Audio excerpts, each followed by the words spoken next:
Hello guys, this is your English media. Welcome to 292nd video. இந்த வீடியோவில் நம்ம என்ன பார்க்க போறோம்னா, திருக்குறளுக்கு அதிகாரம் நம்பர் 30 வாய்மையில் இருக்கிற குறள் நம்பர் 2 பார்க்க போகிறோம். குறள் பொய்மையும் வாய்மை இழந்த புரை தீர்ந்த நன்மை பயக்கும் எனின். இதோட பொருள் என்னென்னா, ஒரு பொய்யான சொல் கூட அது எந்த ஒரு தீங்கும் விளைவிக்காமல் எந்த ஒரு குற்றமும் இல்லாத நன்மையை தரும்னா அந்த பொய் ஒரு உண்மை, ஒரு வாய்மையான சொல். வாய்மைனா ஏன் உண்மை தான், ஓகேவா? ஒரு வாய்மையான சொல்லாகவே கருதப்படும். இதுக்கு ஒரு எக்ஸாம்பிள் என்னென்னா, ஒரு காட்டில் ஒரு சிங்கமும் ஒரு மானும் இருந்துச்சு, ஓகேவா?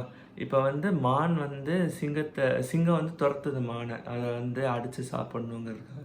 ஸோ மான் போய் ஒளிஞ்சுக்குது, யானைக்கு பின்னாடி அந்த சைடு ஒளிஞ்சுக்குது. இப்போ சிங்கம்னால கண்டே பிடிக்க முடியல. அப்போ சிங்கம் போய் யானைகிட்ட கேட்குது, இந்த மான் இந்த சைடு போச்சு பார்த்தியான்னு. அதுக்கு யானை சொல்லுது, இல்லை நான் பார்க்கலையே, எனக்கு தெரிலன்னு. அப்புறம் சிங்கம் ஓகேன்ட்டு வேறு எங்கேயோ போய் தேடி போயிடுச்சு.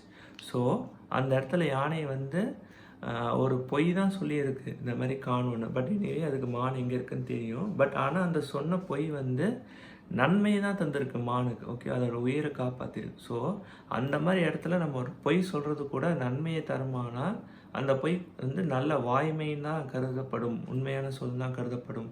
ஸோ இதுதான் சொல்லுவாங்க, 4 பேருக்கு நல்லதுன்னா எதுவுமே தப்பு இல்லைன்னு. பட் எகெயின் அது நேர்மையான செயலுக்காக சொல்கிறதுனா ஓகேவா? ஏதோ ஒரு திட்டமிட்டு சதி செய்கிறதுக்காக இப்படி போய் சொல்லணுன்னா அது தப்பு. அதுதான் திருவள்ளுவர் சொல்கிறார். நன்றி.